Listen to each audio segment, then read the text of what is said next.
Shouldn't the turkey by Flannery O'Connor be done in like November? I don't know. It feels weird doing it in May. But thank you, Leslie Smith from the Nerdy Narrative. Exactly. And did you know that this was actually part of her 1947 thesis? Oh, I did not. Now, let me ask you this. Hit me up front. Did this story, because she retools and rewrites stories a lot, did this story feel incomplete to you? Yes, I was very confused. I didn't know what was going on half the time. I'm very excited to discuss this one, so hopefully I can get some more enjoyment out of it. Well, did you know that she later added to the story and released it as An Afternoon in the Woods? So did I read the wrong one? Did Leslie Smith No. steer me wrong? The turkey was her thesis that she originally wrote, and it was a completed story, but she came back to it for some reason later and added some stuff to it. So I'm going to add what those were, I think, to you from a perspective of, for those that are reading An Afternoon in the Woods. It's kind of, there's a lot of overlap, but I feel like what she added, there's a lot of design behind what she added. I think it adds a lot to some of the takeaway of the story of this. So you're telling me that story, An Afternoon in the Woods, gives context so that maybe the overall themes and analysis of the turkey would be easier, because this story is a little bit confusing. Yeah, I think so. I think so. Okay, good. Hit me. I'm ready. So let's start out in the turkey. Okay, this is what's interesting. Who's the main character? Ruler? Yeah, I don't know how to say his name. I'll say Ruler. How old is he? He's 11. And how would you describe him? He's unusual. He's kind of weird, quirky.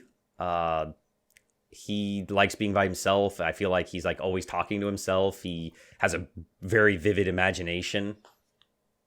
Mm-hmm. Mm-hmm. He's kind of independent, kind of determined, right? How would you describe his faith? Strong-ish? Okay. I don't know. Okay. Wax on, wax off. It depends on like where it's in the story of like, sometimes I feel like this kid might be bipolar of like, he's picking one thing and then the other thing. I don't know. Well, I mean, just because you're picking one thing or the other doesn't mean you're bipolar. But he's all over the place. Okay. So let's say this. The opening is in the middle of a story almost, right? Like he's out in the woods hunting, right? He sees this turkey and he almost has like this religious conversation of just like, oh, God sent me this turkey, right? Like this is my chance. It's a lame turkey at that too, that can't fly. So I'm going to be able to catch it. Well, An Afternoon in the Woods starts out much different, where first of all, the boy is supposed to be going to, I think it was like a girl's birthday party or party of some sort. And he's supposed to be bringing this perfume, and he takes this perfume in this little pink bow and he smashes it and kind of like rubs it into the ground type of situation. Almost like he's like rejecting, this what the symbolism could be there. Right. And if you remember in the turkey, what's the first thing he thinks of when he sees this turkey? Oh, he thinks about his manhood, the gun. Right. We talk about this a lot, how a lot of times in literature, guns come to represent a character's manliness, their manhood, their coming of age, their authority, even at times. And here, you'll notice that the little boy is often kind of passed over by his older brother. He's unusual, according to his parents. He doesn't fit in.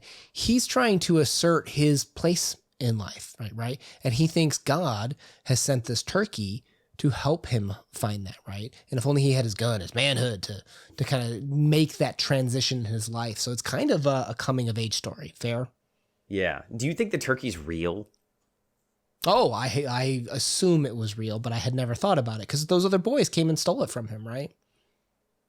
Yeah, but I don't know. I keep thinking about what if, because he is so weird and unusual, what if they just were like, we got your turkey, and like there is no turkey, and they're just teasing him because he sees it. They play along with it just to razz him, because he's gullible. That you were asking me to describe him. I feel like Ruller is kind of gullible.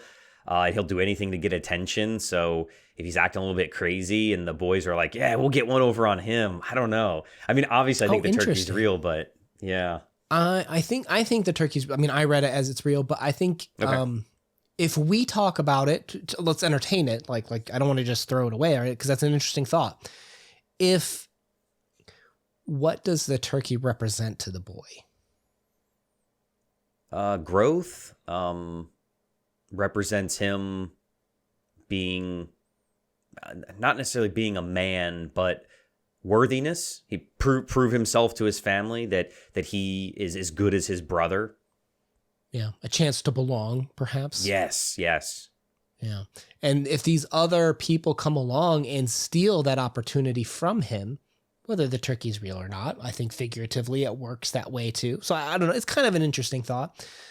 So I didn't mention this earlier, but we started talking about this line of inquiry about the gun and manliness and such.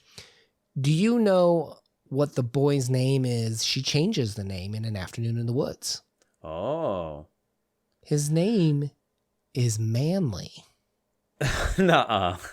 Yeah, the boy who But smashes that's the perfume. so on the nose. Oh yeah. Well, if you remember, do you remember when we did Good Country People? One of the characters' names was Manly Pointer. Yeah. She does a little bit sometimes, like too on the nail. Yeah. It's like, Well, okay, we get it, Flannery. Some people have wondered if this is the same Manly Pointer, right? Like, is this his origin story of how he grew up to be that way? Oh, that would make sense because if he's bullied as a little kid and doesn't feel good, now he's trying to get over people and that. Ooh, I like that theory. I like that.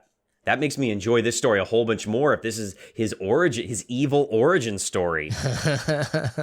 I don't know if it's true or not, but I thought that was kind of an interesting thought. I'm believing to it throw now. out there. You won me over. I'm a convert.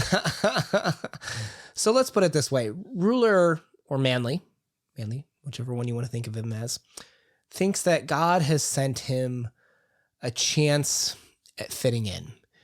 And I wonder, how Flannery always just takes these shots at certain forms of belief. And I think she does it not to make fun of those people per se, maybe a little bit. There's always a little bit of that in a joke. But I think she's trying to get us to ask how we live our own life. And I think those people that everything is, oh, praise be God. Like, oh, thank God. Like they think everything good in their life is because God did it for them. And I think that's just, it's a very extreme way of looking at life. And I think from a Catholic standpoint, you have to look at it because that's what Flannery was, that your choice matters, right? Grace depends upon one's decisions in life. And if you're constantly praising God for all the good things, then you're also blaming him for the bad things, right? And where does free will come into that picture? And I think Flannery probably wanted some people to pull back that maybe this boy, Ruler, is placing too much of his fate, too much of his life on his religion, on his faith, of things that aren't really in God's control. Well, I mean, technically everything could be in God's control, but it's almost like shirking your own personal responsibility for not being the man, for not fitting in. Like, what is Manly or Ruler not doing correctly or not doing to fit in better with his group so that his brother's always like the favorite or whatever? Sees the opportunity, right? If God is in control of everything, but you still have free will, he is providing the turkey to Ruler / Manly and saying, well, here, I'm giving you the opportunity. Now you have to seize it. And it's the old idea of that, if, there's a flood and it's God's fault, God will send you someone to save you. That he's providing an opportunity and you have to take this opportunity in order to fit in, if that's, the plan.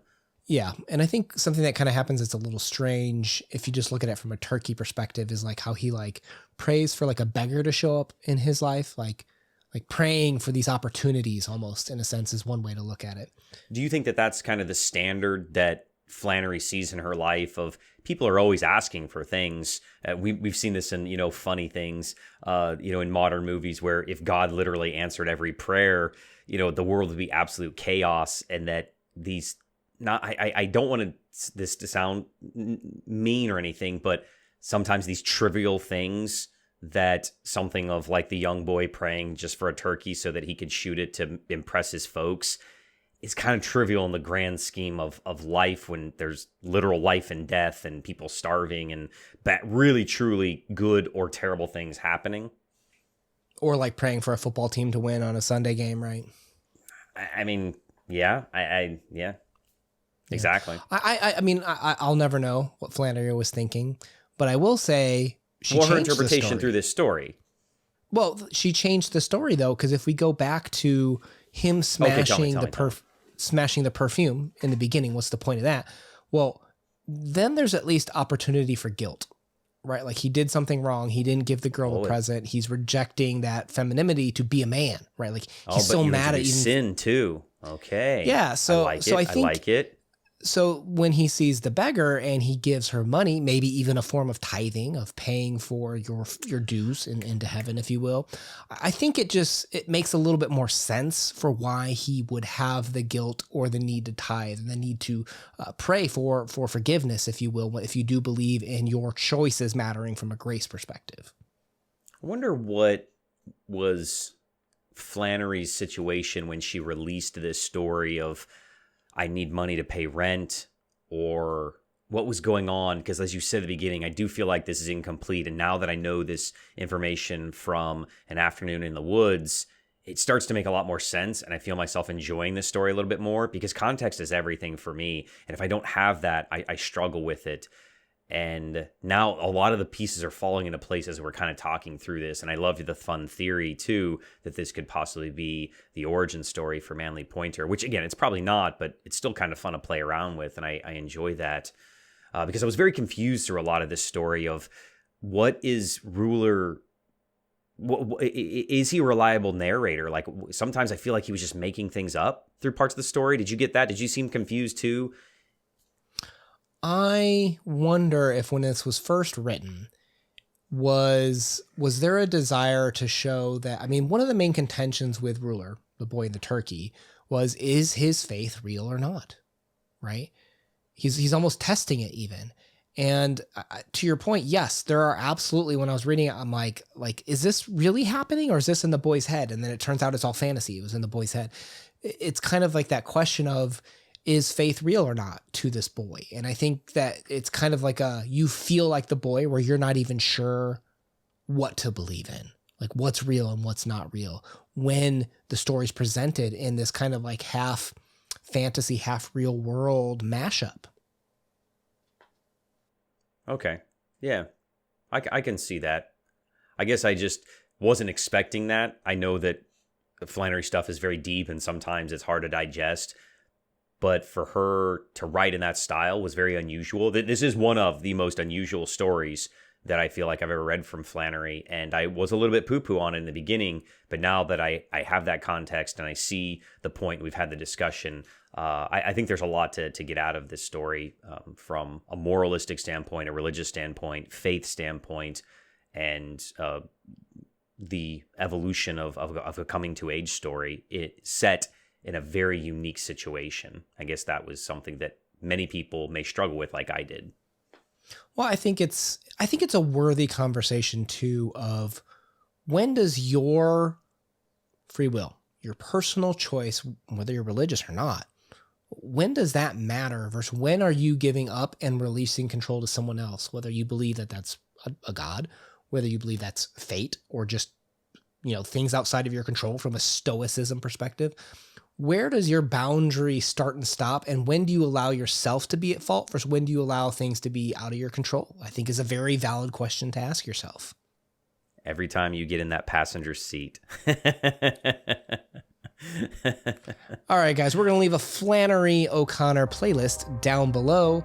We'd appreciate it if you subscribe, hit the like button, and join us on other conversations of hers. We got plenty more planned of hers coming up. My name has been Una. Peace.